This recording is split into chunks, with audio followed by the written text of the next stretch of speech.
Arafee fuusisuudhaaf feeruusaa miidhuuf deemaa kaju yoo jiraate kuni dogoggora tokkumallee miidhuun deemu.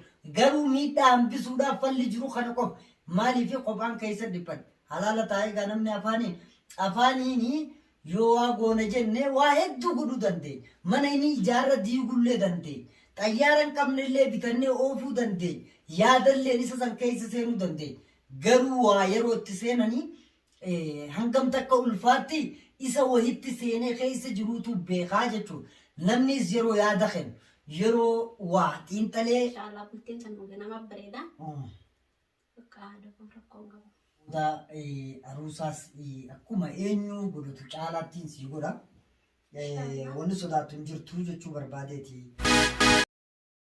Assalamu alaikum warahmatullahi wabarakatuh. Jirtu daawwattoota hordoftoota keenya shama akkam jirtan bakkuma jirtan nageenyi rabbii guddaa isin biraa jiraatu isiniin jecha har'aas deebinee jirra inshallah. Maaliin deebitan jechuun keessaniin oolu warri gaa komis qeeqaas waan garagaraa qabdan baay'een jiraachuu hubannoo dhabaan jiraachuun keessaniin oolu. Garuu isin akkasitti hubattan malee hubannoo dhabaanii malee dhugaa dubbachuudhaaf wanti dubbii tana keessatti nuti hin ta'in hin jiru. Maaliin deebi'an jechuun keessan gaa hin oolu isin jeetiin jira. Arafeenis maaliin jeeni nin fuusisa jeetiin jala saraare jastuu joona bira jirtu tana isin fuusisuudha jala muree jala saraaree deemaa jira jechuudha. Haa ta'u garuu isaanis waliin agarre isaafi michiyooni waliin isin garsiisa jee baallama seeneetiin jira. Baallamaan seeneef san ammoo arra yaameetiin jira. Inni dhufu jira eegutti jira jechuu barbaadeeti walumaa galattu. Kanaafi dhugaadha. Namni yaadota akkuma biftii garagaraa amala garagaraa qaba. Akkuma bifti isaa bifti namoota adda addaa amaloonnis garagara. Yaadni namaalleen akkasuma garagara. Hubannoon namaalleen sanuma.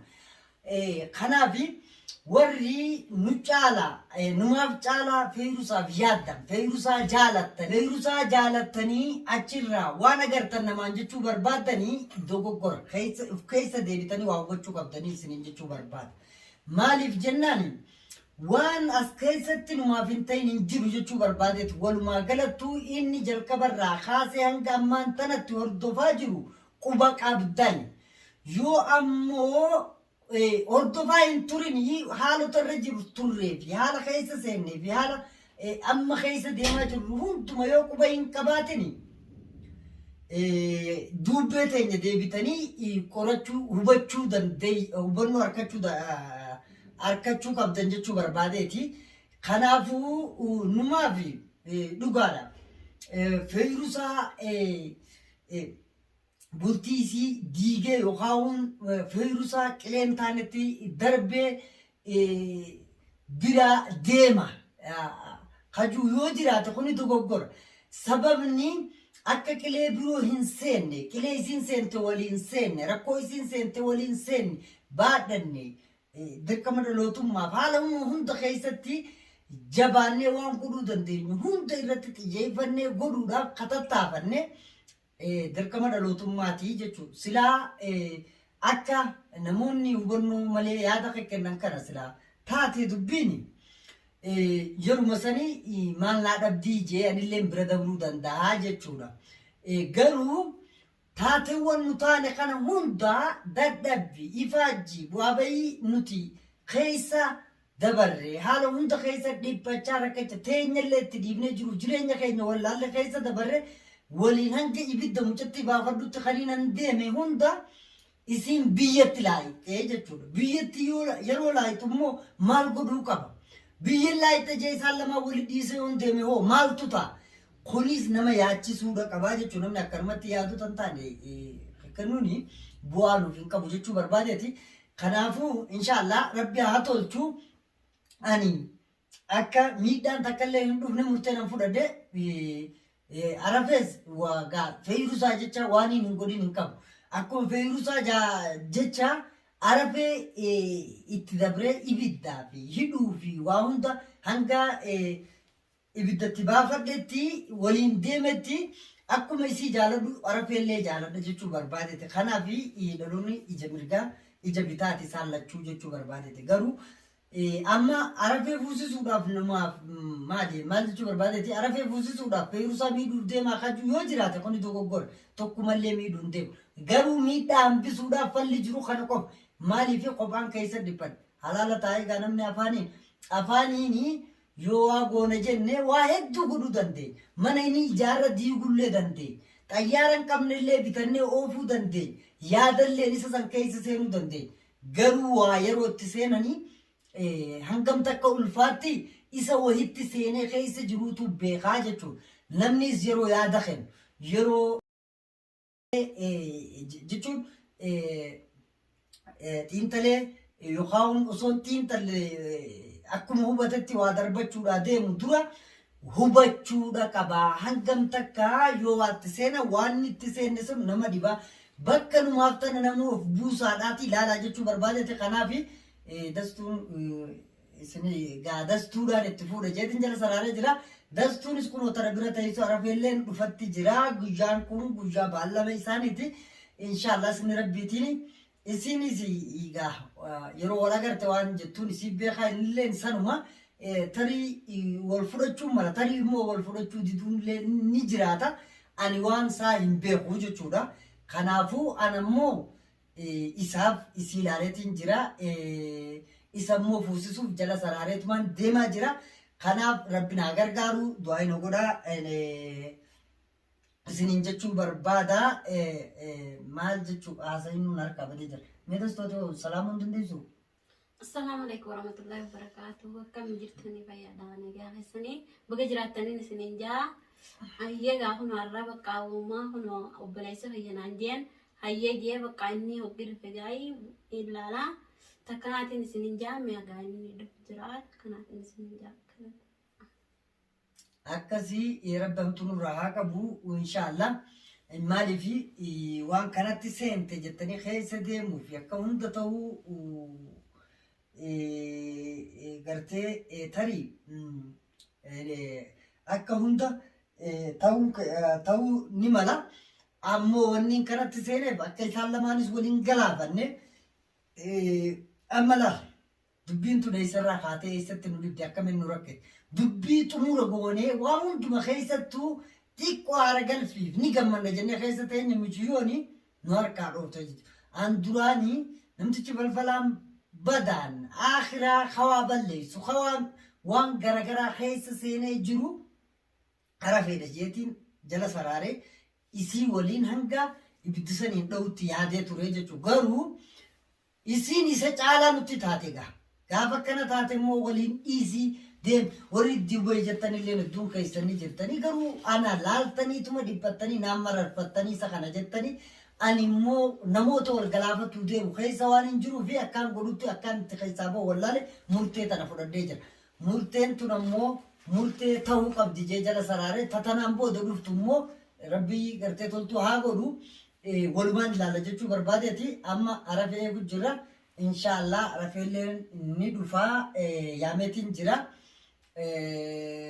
kanaaf du'aayii bakka jirtanii nu godha inshaallah nu warra bultii jechuun dhaloota ijaaru malee warra dhaloota diiguu miti kana nu hubachuudha qaba dhaloonni keenyaas waan keessa turreef waan keessa deemaa turrees warri hin arkin dubbee keessa deebi'aadha ilaala fiidiyoota dabre jechuudha eessarraahi numaaf ibidda kana seenee ibidda kana akkamii keessaa bahuu dadhabee maaltu isa dhibee dubbuma jabaatte walxaxaa jechuudha namoota sammuun isaa an akkatti yaadan hin beeku inni halaalalleen sanuma yaadanatti fakkaatti tanaatu nu rakkee rakkoo tana keessa nu teessise kanaafuu hunduma keenyaa rabbi nu haa qajeelchu jechuu barbaadeeti inshaallah isin rabbiitiin arafee eegaa jirraan isiniin jechuu barbaada akkasii arafee eegaa jirraa arafee yaameetiin jira mee dastu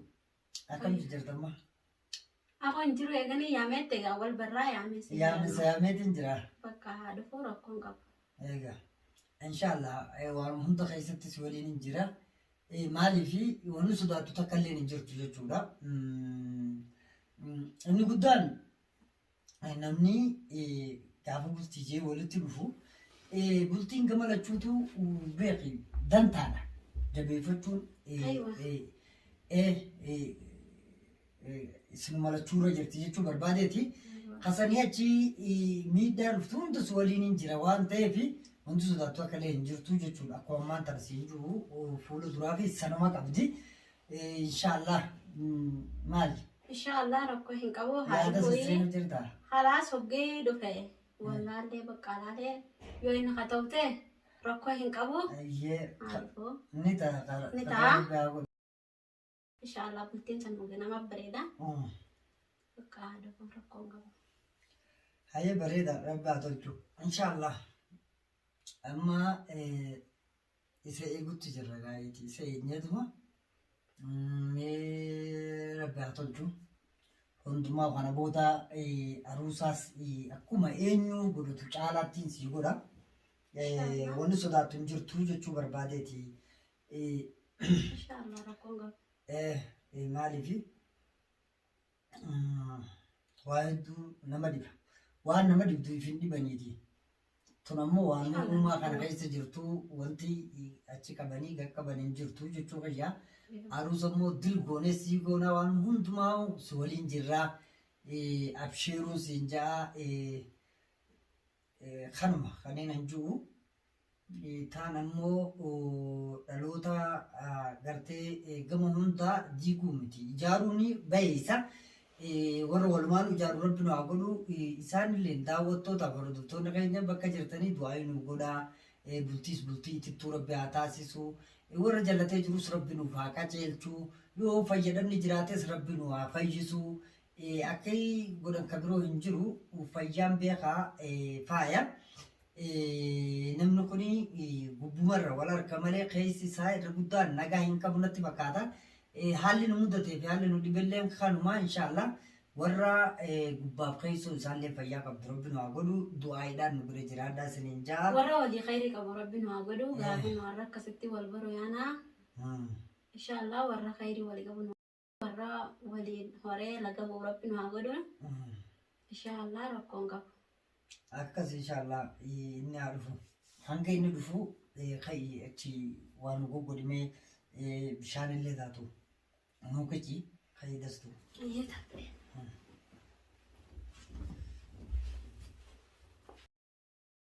Egaa daawwattoota hordoftoota keenya argaa eegaa jirra. Inshaallah isin rabbiitiin ammaas isillee bishaan akkanaa gochuuf dachee argadee jira. Rabbi biraan yoo taate haala hundaa'u rabbi haa tolchu. Inshaallah arafees kana gaan dhufu rabbi haa godhu. Kanarra jirra.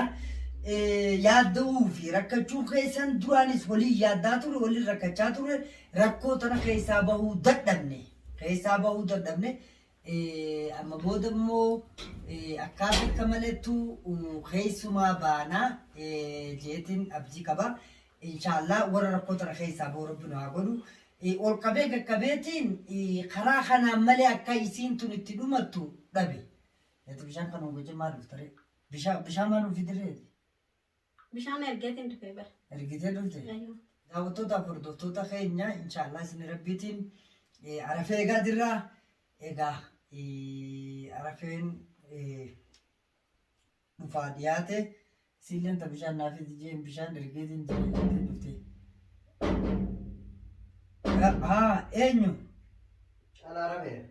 Seeni. Akkamisin? Nagaa. Jirtu? Irra jirtu? Alhamdulillah. Karatasaati. Kam? Nagumaa miti? Keessumaa hunda qabdanu? Keessummaa qabna. Tole. Duraasi.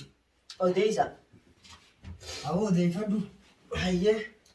Odeeffadhu kun. Maaliif jirtan? Akkanumatti taa'utti jirra.